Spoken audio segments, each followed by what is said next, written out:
Bismillahirrahmanirrahim. Assalamualaikum warahmatullahi wabarakatuh. Waalaikumsalam warahmatullahi wabarakatuh. Alhamdulillahilladzi hadana li hadza wa ma kunna linahtadiya laula an hadanallah. Asyhadu an la ilaha illallah wahdahu la syarikalah wa asyhadu anna sayyidana Muhammadan abduhu wa rasuluhu la nabiyya ba'da amma ba'du. Sedulur beriman yang dirahmati Allah Subhanahu wa taala, apa kabar semuanya? Mudah-mudahan selalu sehat walafiat ya. Amin. Dan alhamdulillah kali ini kita masih tetap ditemani oleh guru kita untuk mencoba membuka tabir daripada perjalanan hidup yang bisa jadi akan mengakibatkan sesuatu yang tidak baik kepada kita. Dan insya Allah hari ini pun masih tetap ditemani guru kita tercinta yang dirahmati oleh Allah Subhanahu wa taala, itu Ustaz Danu. Assalamualaikum Ustaz. Assalamualaikum warahmatullahi wabarakatuh. Sehat ya Ustaz ya? Alhamdulillah, insya Allah selalu sehat sih. Kalau saya lihat selalu sehat, walaupun sebetulnya wallahu alam juga. Oke, terima kasih. Kemudian ada Pak Tung. Waalaikumsalam Pak Tung. Waalaikumsalam warahmatullahi wabarakatuh. Sehat juga ya? Alhamdulillah. Baru pulang dari Bali atau baru akan? Baru pulang, Pak. Baru pulang ya? Iya. Masya Allah. Naik apa? Getek Air atau? Getek Air. Istilah baru tuh. Oke, terima kasih Pak Tung. Ada Bang Jai. Assalamualaikum Bang Jai. Waalaikumsalam Ustaz Asep. Bagaimana editannya sudah selesai? Alhamdulillah, terus menerus. Terus menerus aktivitas. Alhamdulillah, pokoknya semuanya mudah-mudahan dalam keadaan sehat. Ustaz, sebelum saya lanjut, ini banyak sekali pemirsa atau sedulur yang menyampaikan salam. Tolong sampaikan salam saya buat guru saya, katanya gitu. Saya sampaikan nih, ini kan amanah nih. Waalaikumsalam. Dan sedulur udah saya sampaikan ya, amanahnya untuk menyampaikan salam ke Ustaz Danu. Oke, kali ini kita akan coba membahas tentang fenomena yang sepertinya memang dari dulu sih, cuma akhir-akhir ini kalimat gibah atau membicarakan atau memfitnah itu sedang hit. Kenapa? Apalagi menghadapi 2024. Beuh, luar biasa, ngeri. Oke, kita kali ini akan mencoba membahas tentang fitnah gibah. Apakah ini akan berpengaruh kepada kesehatan atau juga berpengaruh kepada yang lainnya? Nah, untuk membahas lebih jelas masalah akibat fitnah, akibat gibah, kita langsung saja tanya kepada beliau. Ustaz Danu, silakan Ustaz. Iya, terima kasih Ustaz. Bismillahirrahmanirrahim. Assalamualaikum warahmatullahi wabarakatuh. Waalaikumsalam warahmatullahi wabarakatuh. Amin ya rabbal alamin. Alhamdulillah. Memang sebenarnya gibah itu dilarang oleh Allah Ta'ala. Tetapi gibah ini kan berawal dari mulut ya. Jadi orang itu tidak sadar akan menggiring mulutnya sendiri untuk berkata yang bisa menjadi racun bagi dirinya dan bisa menjadi masalah bagi orang yang dibicarakan. Betul. Itu bisa terjadi juga ke arah fitnah. Jadi kalau yang saya amati selama ini, saya teliti orang yang sering memfitnah, orang yang sering gibah, memang dari sisi kesehatan saya belum pernah menemukan, Ustaz. Oke. Dari Jadi sisi tidak kesehatan. kayak seperti tidak ada hubungan ya? Tidak ada.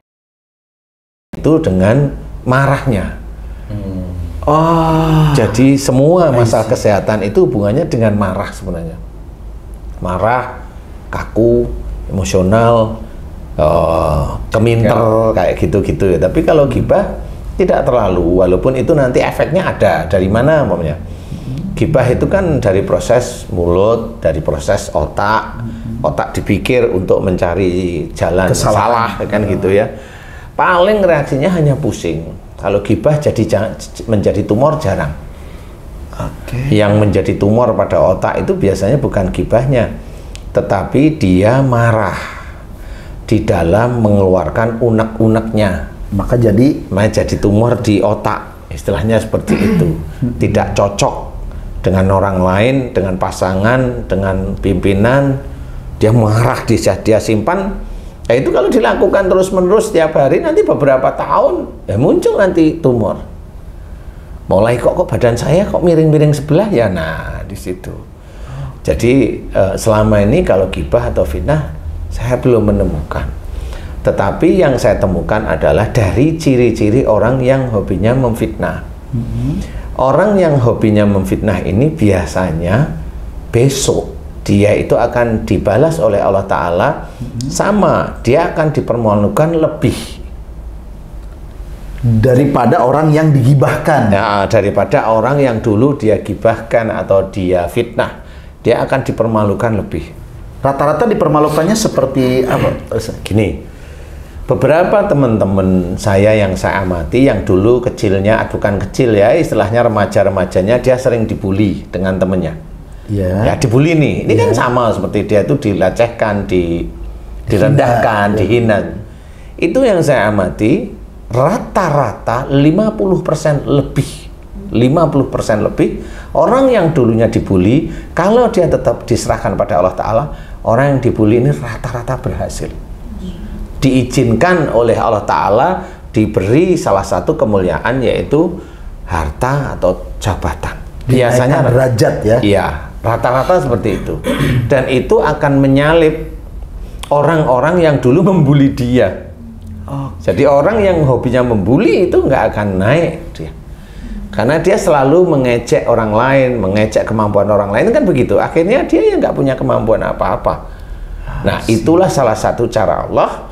Sebenarnya orang kalau ingin dia itu dimuliakan oleh Allah Ta'ala dari sisi dunia ya, dari sisi dunia, saya tidak menganjurkan, tetapi itu kan petunjuk dari Allah Ta'ala. Betul. Jangan nomor satu, jangan merendahkan orang lain. Itu nomor satu dulu aja. Jangan merendahkan orang lain. Nanti kita direndahkan oleh Allah Ta'ala. Nah, cuma Allah Ta'ala merendahkan kita dari sisi mana? Lah nggak tahu. Betul. Tapi pasti akan direndahkan. Makanya kalau kita itu melihat orang lain dengan kemampuannya, jangan iri. Jadi kalau orang lain itu seneng, malah kita jengkel. Nanti kalau orang lain susah, kita seneng. Lah itu kan iri namanya. Nah, jangan, biasa saja. Itu umpamanya dia itu seneng, kita tahu oh itu dari Allah Ta'ala, kan seperti itu. Kalau umpamanya itu agamanya lumayan baik, ya alhamdulillah. Tapi pada saat dia ngomong tentang pendapatan, tentang rezekinya, tidak tahunya bahwa dia itu tidak ada Allahnya. Nah, di titik itu berarti harta yang dia terima dari Allah Ta'ala itu insya Allah namanya istijraj. Nah, ini orang Muslim harus peka. Baik. Karena Muslim rata-rata tidak peka dengan yang namanya harta.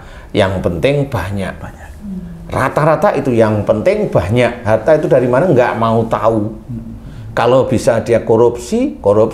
Ya. Kalau dia bisa nyuruh anak buahnya ambil untuk menjadikan lebih efisiensi dalam proyek, suruh aja anak buahnya. Efisiensi, ya kan? Itu kan nanti dia setor kepada pimpinannya, Ustaz. Tapi efisiensi ngawur ya. Yalah, kan dia tetap mau korupsi, kaya. Padahal dia sholat. Padahal dia sholat rata-rata seperti itu. Sholat dia. Nah, inilah yang sulit pada saat seorang itu dia mau bergibah atau memfitnah orang lain itu bagaimana? Karena di tempat kerja dia pasti ketemu dengan orang yang tidak dia suka. Kemudian ada orang yang geret untuk ngomongin orang yang dia tidak suka. Nah, itu kan sebenarnya setan dalam bentuk manusia yang mengajak kita untuk mau bergibah kepada orang lain. Yang itu dilarang. Oke, jadi orang yang digibahkan itu sebetulnya akan diangkat derajatnya sama Allah. Ya. Nah, sekarang yang menggibah itu akan seperti apakan rata-rata? Dia akan dipermalukan oleh dirinya atau keturunannya? Bisa dirinya, bisa keturunannya. Astagfirullah. Kalau keturunannya biasanya begini. Biasanya ya, kalau yang bergibah itu atau memfitnah, dia yang diberi balasan oleh Allah Ta'ala. Tapi kalau keturunannya ada bedanya nih.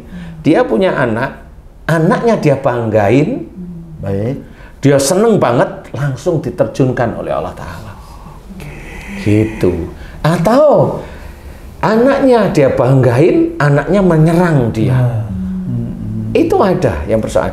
Tapi orang yang seperti itu selalu nanti ketemu sama para ustadz, ketemu sama orang alim, selalu ngomong, saya didolimi anak saya. Loh, kan begitu.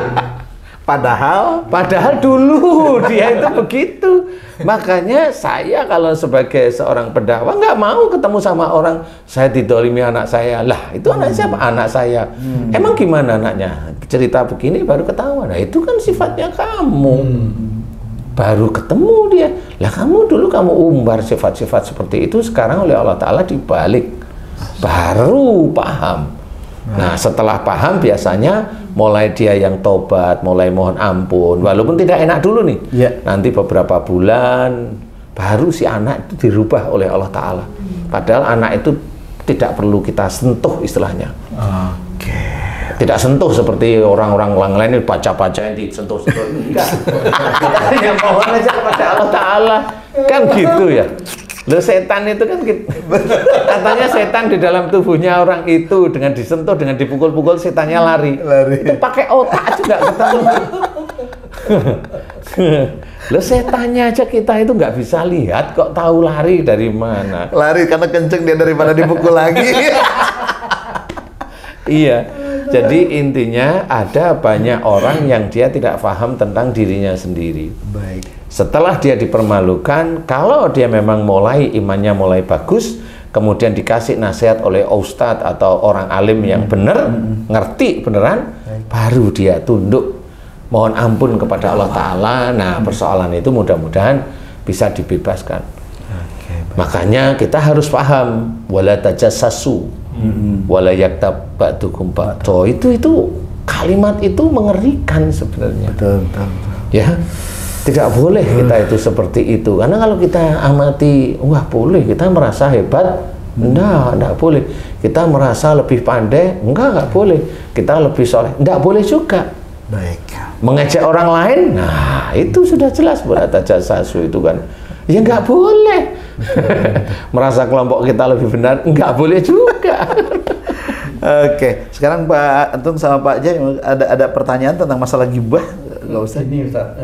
Gini Ustaz, gibah itu kan perbicaraan antara dua orang atau lebih yang membicarakan keburukan orang lain yang tidak dilakukan. Apa yang dilakukan? Yang dilakukan. Oh, yang dilakukan. Tapi tidak menyenangkan orang. Oh, kalau misalnya gini Pak Ustadz, misalnya nih ada orang berbincang nih, bro, itu gimana itu di lapangan tadi? Bisa nggak dapat segitu? Wah ini sih bisa nih. Nah nanti kalau dapat si B jangan dikasih ya. Karena si B sudah dikasih sama si C. Kayak itu namanya gibah juga Pak Ustaz? Bukan. Kalau itu namanya kong kali kong. Baru saya mau bicara. Kong kali kong. Bersiasat. Licik ya benar. Bersiasat, licik untuk mencuri. Tapi curian nggak dikasih. Sebenarnya bagus juga nggak dikasih. Itu bagus. Karena tidak mengajak orang lain juga dapat bagian curian. Sebenarnya bagus. Tapi lupa, nggak dikasih itu jengkel karena dia sudah dikasih, nggak kasih ke kita. Nah itu juga itu kong kali kong tapi licik. Itu bukan gibah, itu memang saling membantu di dalam keburukan dan dosa. Berarti dua-duanya masuk kafe yang benar itu Pak. Nah itu jadi dosanya berlipat. Ya itu pasti masuk neraka. Nah yang begini, walaupun ada orang yang tahu dia begitu, nggak mau ngerti dia Ustaz. Iya. Dia tahu tapi nggak mau ngerti. Karena apa? Karena hidupnya ya di situ. Jadi mau kemana gitu Ustaz? Saya mau kemana emang hidup saya itu harus begitu kan gitu. Nah inilah salah satu hal petunjuk Allah itu di mana-mana. Mau berubah atau tidak itu monggo terserah kamu sekalian. Jadi intinya petunjuk Allah tetap ada di mana-mana. Makanya jangan merasa kita lebih daripada saudara kita yang lain, apalagi bergibah.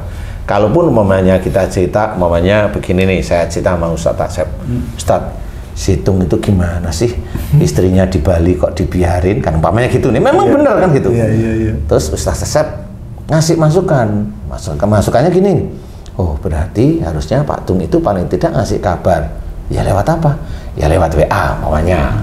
Itu benar. Berarti ini bukan gibah. Ini mencari solusi. Kan begitu. Jadi gibah itu adalah menceritakan kekurangan orang lain yang bisa menjadikan keuntungan bagi diri kita. Keuntungannya kita dipercaya orang lain. Keuntungannya bisa aja uang dari orang-orang itu ke saya. Kan begitu, keuntungan, manfaat untuk dia, tapi manfaat yang negatif. Baik. Itu tidak boleh. Walaupun keuntungan itu hanya masalah dipercaya itu tetap tidak boleh. Kalau misalnya gini Pak Ustadz, bro, kan istrimu di Bali bro, ayo kamu ikut aku aja, itu menguntungkan bagi yang ngajak, itu juga bukan gibah namanya. Yuk ikut aku kemana? Ke masjid kan itu. Boleh. Tapi kalau untungnya saya nggak tahu kamu mau yang untung yang mana. Dibaliknya apa tuh? Kalau Ikut itu ikut kemana? kalau orang-orang lapangan mah jarang ke masjid Pak Ustadz. Nah, kemana maksudnya? Cari Ke sebelah masjid. Dari kesenangan. Ya sudah.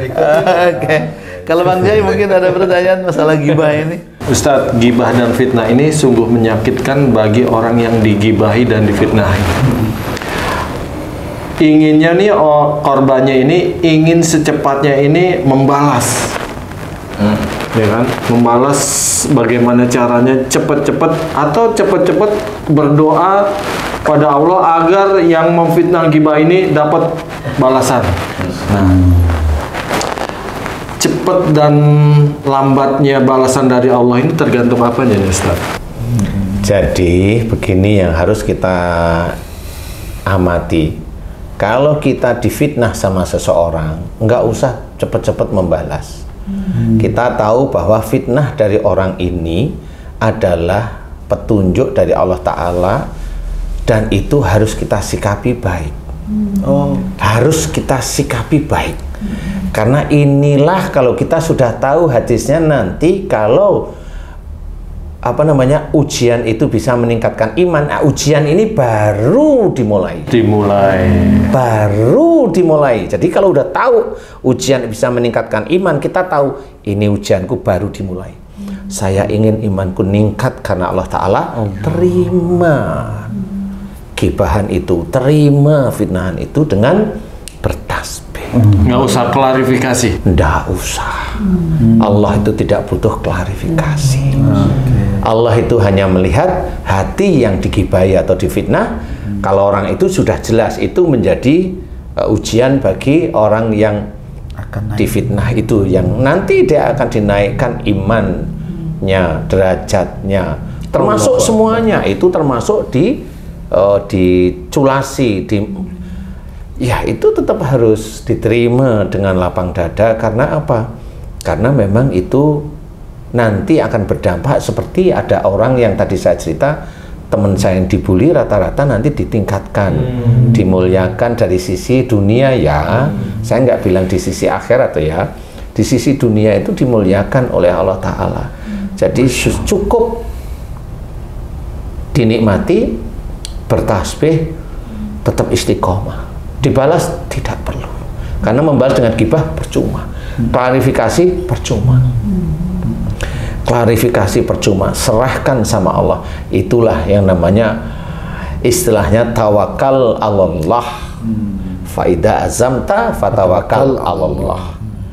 Nah, ini harus kita ketahui. Jadi itu yang harus kita kerjakan. Makanya kalau mamanya Haji J kan sering melihat di YouTube saya digini, saya nggak pernah saya klarifikasi.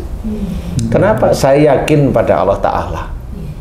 Saya tidak yakin pada mulut saya yakin pada Allah. Kalau pada mulut, takutnya saya klarifikasi, malah saya menyeret-nyeret diri saya, malah masuk ke dalam kubangan dosa. Mending saya itu serahkan sama Allah, tidak enak, insya Allah itu sebentar. Nanti enaknya di dunia, di akhirat. Salah satu yang diberikan oleh orang yang terzolimi melalui fitnah, ya, orang yang terzolimi melalui fitnah, melalui gibah yang tidak nyaman tersebut, yang dienakkan oleh Allah Ta'ala itu sudah tertulis dalam hadis Nabi, bahwa orang yang difitnah nantinya paling tidak jawaban di akhirat adalah dosa orang yang difitnah diberikan kepada orang yang memfitnah. Itu jelas sekali. Itu di akhiratnya dulu ya. Nah, kalau nanti dosanya orang yang difitnah itu habis, amalnya orang yang memfitnah kalau punya amal itu diberikan kepada orang yang difitnah. Makanya kenapa saya mengajarkan untuk tidak perlu klarifikasi. Biarkan pahala besar, amal-amal soleh dari diri kita yang difitnah itu diberikan kepada kita semua. Jelem bener. Itu hasilnya nanti di akhirat. Makanya untuk menjadikan kita patuh pada perintah Allah dalam Quran dan menjadikan kita patuh pada hadis Nabi itu sulit. Betul. Sulit, tidak nyaman, itu pasti tidak bisa menjadikan tidur. Makan tidak enak, dulu gemuk jadi agak kurus, kan gitu ya. Itu seneng kalau itu ya. Dulu gemuk mulai agak kurus, seneng kalau yang itu. Intinya jangan dilawan fitnah atau ghibah itu dengan ucapan-ucapan kita yang relatif sebenarnya ucapan kita itu masih ada rasa amarah. Ingat kita hanya manusia biasa yang masih bisa dengan tangan itu mengepal tangan, berarti masih bisa marah. Kalau kita loyo baru silahkan, tapi kalau kita masih bisa ngepal tangan berarti kita masih punya marah. Tidak usah perlu diklarifikasi atau apapun. Serahkan sama. Tapi kalau yang menggibahnya depan mata, tepok boleh nggak? Enggak. Kalau saya gitu saya dengerin kemudian bertasbih. Subhanallah. Cukup bertasbih, tundukkan kepala. Itu malaikat raqib tahu kok. Allah. Contoh umpamanya kalau saya digituin di depan saya lihat ini Ustadz, ini orang sekali gebrakan selesai, kan gitu. Ustadz kan sedikit udah tahu saya lah. Baik. Bagaimana saya setiap harinya kan tahu nih. Ya. Kalau saya lihat orang itu selek gitu, saya lihat nih orang sekali gebrak selesai, kan gitu. Tapi saya tidak mau melakukan itu. Saya hanya mau menerima dengan mengucap Subhanallah. Dengan tenang diucap Subhanallah. Saya mau meniru Rasul. Difitnah, diapain, cuma didoakan yang terbaik. Makanya kita mengucap tasbih. Itu saja insya Allah sudah cukup. Nanti suatu ketika fitnahan itu pasti akan hilang. Dan disitulah mulai Allah mempersiapkan kemuliaan-kemuliaan bagi orang-orang yang difitnah. Jadi belajar kalau difitnah tidak usah berontak hati, tidak usah, biasa. Nggak usah bereaksi. Tidak bereaksi, ya ada jengkel, ada ini, wajar, cukup lah ya istighfar. Kemudian itu menurut saya wajar, Ustaz. Apalagi belum atau jarang sekali mendapatkan seperti itu atau pelajaran seperti itu ya. Tiba-tiba digituin. Padahal kan pengen belajar tauhid itu ya seperti itu. Jadi ujian itu ya dari orang lain walaupun orang itu muslim. Kan begitu, walaupun orang itu muslim. Ya, walaupun dia umpamanya dia tahu agama, ya kan dia hanya hafal. Makanya saya sering bilang, loh, orang yang hafal agama itu kan hafal. Belum tentu dia bisa mengerjakan. Makanya kelakuannya macam-macam. Karena dia lagi hafal aja. Betul. Kalau memang dia sudah mengerjakan, ketahuan kok setiap harinya yang dia lakukan itu apa. Sehari-hari orang yang di dekat itu bisa cerita apa yang dilakukan. Baik. Wallahu a'lam. Baik, sedulur beriman, Masya Allah. Sebelum ditutup masih ada lagi pertanyaan barangkali? Masalah ghibah? Udah mantep. Ngeri ya? Oke, sedulur beriman, Masya Allah. Jadi ternyata masalah ghibah ataupun masalah fitnah, ini sesungguhnya Allah ingin menaikkan derajat seseorang yang difitnah dan ghibah itu. Sebaliknya orang yang menggibah, yang memfitnah, justru suatu saat mungkin kelak akan dipermalukan karena perilakunya sendiri. Maka sikap kita ketika difitnah dan digibah, sudahlah, puji saja Allah. Itu kata guru kita, subhanallah, alhamdulillah, Allahu akbar, la haula wala quwwata illa billah.